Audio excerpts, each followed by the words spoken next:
자, 영어 연음은 대충, 부정확한, 가볍게, 너 알겠지? 라는 발음입니다. 우리말의 그러니까 라는 표현은 그니까, 근까, 극까, 그러니까 의 형태로 실험 빈도를 보면 총 1229개 가운데 그러니까가 23%, 그리고 그니까가 329%, 그러니까 근가는 26%, 극가가 20%로 나온다 그래요. 카톡으로 애들은 또 근가라고 많이 쓴다고 합니다. 그러니까 우리가 그러니까라는 단어를 대충 발음해서 그니까, 근가, 근가, 극가, 그러니까 이렇게 한다는 걸 알 수가 있거든요. 여러분들이 이렇게 연음을 국어를 배운다면 여러분들 그러니까를 가지고도 진짜 한 다섯 여섯 개의 발음을 암기하셔야 돼요. 이게 원어민 발음이니까요. 제가 누차 말씀드리지만 이 글이라는 거, 말이라는 것은 그 주어진 상황에 따라서 우리 뇌가 판별하고 그렇게 부정확한 단어를 하더라도 이것을 대충 때려 맞추기도 합니다. 때려 맞춘다는 것은 어느 정도 포괄적인 범위에 들어오면은 이거는 그러니까로 판단한다는 거죠. 영어 발음도 마찬가지입니다. 언어에서의 발음이라는 것은 정확하지 않아요. 다시 말하면 대충 말하고 부정확한 발음, 가볍게 말하거나 뭐 이 정도면 알아듣겠지라는 그런 느낌으로 말하는 발음들을 우리가 다 암기할 수는 없는 겁니다. 이게 원어민의 발음이다라고 생각을 하시면 퍼센테이지도 보더라도 23%, 29% 거의 뭐 반반 정도 될 정도로 이 정확한 발음보다 다른 발음 사용한다는 것을 알 수가 있거든요. 자, 그런데 여러분들 그렇다고 이걸 다 이렇게 하나씩 배우는 게 맞는 것인가? 그건 우리가 생각해 볼 여지가 있죠. 그러면 끝도 없겠죠, 나중에는. 그러니까 우리가 얼마나 경직되어 있는가를 우리가 생각해 볼 필요가 있어요. 영어를 배운다면 항상 우리는 경직돼 있어요. 뭔가 답이 있다 생각을 하고 정확히 말씀드릴 수 있는 거는 발음에는 답이 없어요. 그러므로 우리가 배울 때도 경직돼서 배우면 안 된다는 거죠. 그 연음을 가르치는 강사들은 이게 정답이라 생각하고 가르치고 있는 거고, 그니까가 정답이에요. 그렇게 가르치는 거예요. 자, 그러니까가 정답입니까? 그니까가 정답입니까? 많이들 사용하죠. 그니까란 말. 많이 사용한다 하더라도 우리가 이것을 정답이라고 말할 수는 없는 거죠. 근가는 어떻게 될까요? 극가는 어떻게 할 겁니까? 그러니까는요. 카톡에서 할 수는 근가는 어떻게 할 겁니까?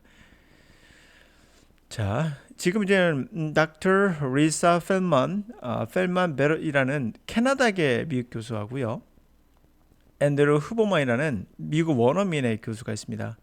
두 사람의 발음을 들어보시면서 과연 우리가 이렇게 배우는 게 맞는 것인지 한번 생각해 볼 필요가 있겠죠? 자, 한번 들어보세요. Dr. Lisa Feldman Barrett. Welcome. Oh, it's my pleasure to be here. I've wanted to talk to you for a very long time. I'd like to talk about emotions. I think everyone has a sense somehow of what an emotion is. Feeling happy, feeling sad, feeling excited, feeling curious, perhaps is even. 자, 들어보셨죠? 발음이 정확합니다. 여기서 원티드도 정확히 원티드 발음이죠. 티 발음은 뭐 생략한다 그런 거 없었습니다. 원티드 정확히 발음했죠. 원티드에 투가 연결되니까 하나를 죽이긴 했어요, 소리를. 그래도 원이드 뭐 이런 단지 그런 발음 없었죠. I've wanted talk to you for very long time 이렇게 발음했어요. 이것도 마찬가지죠. I'd like to talk about emotions. I think everyone has a sense of somehow of what our emotion is. feeling happy 이렇게 정확히 발음해줬습니다.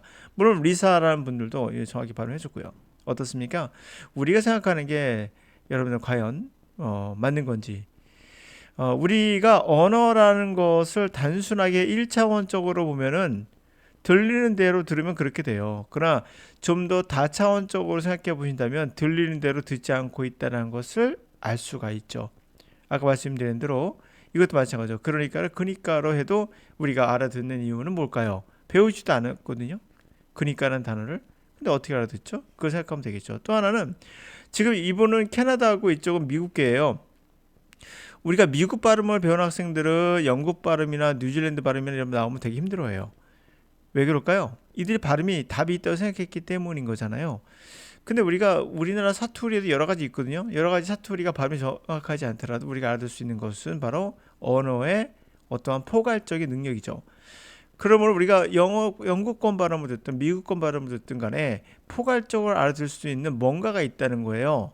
이거를 놓치고 그냥 답이 있다고 생각하면 경직돼서 미국계 발음만 들고 영국계 발음 못 듣는 현상이 나타날 수 있죠.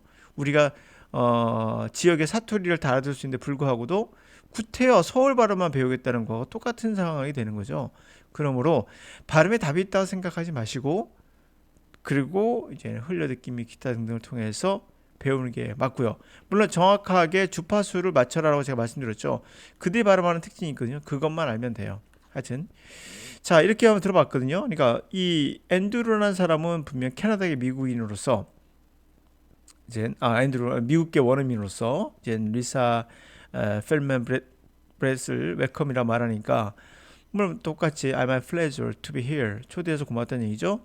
I've wanted 이렇게 말하죠. wanted to talk to you 당신에게 말하고 싶었어요. for a long time 오랜 시간 동안 I'd like to talk about emotion 감정에 관해서 알고 싶었거든요. 얘기하고 싶었거든요.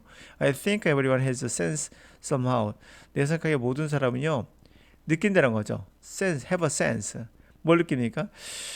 뭐 이 정확히는 모르겠는데 what emotion 뭔가 감정이라는 게 있는데 뭐 이런 것을 느끼잖아요. 모든 사람이요. 뭐 해피를 느낀다든지 새드를 느낀다든지 흥분을 느낀다든지 또는 호기심을 느낀다든지 뭐 아무튼 이런 거 뭐라고 얘기를 합니다. 자 이렇게 얘기를 했죠.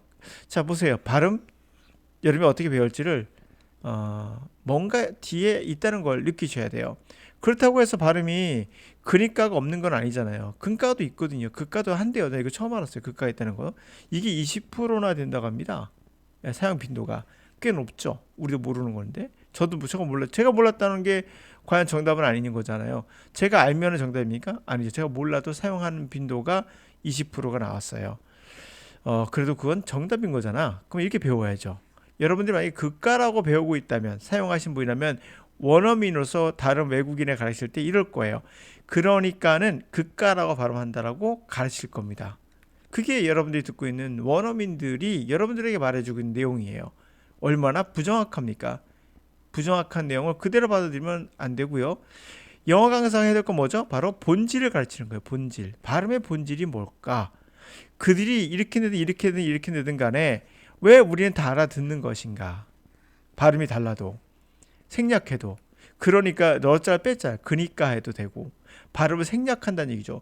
외국인도 당연히 생략할 수 있어요. want to를 wan으로 발음해도 알아듣는 이유가 그러니까가 그니까가 하는 거 똑같은 거예요. 뭔가 핵심은 놓치지 않아요. 그러나 그렇죠? 뭔가 놓치지 않는 게 있습니다. 그것만 우리가 안다면 영어를 이렇게 다양하게 들을 수 있는 거겠죠. 자, 오늘 여름에 관한 이야기를 계속 주기적으로 사례를 보여드리겠습니다.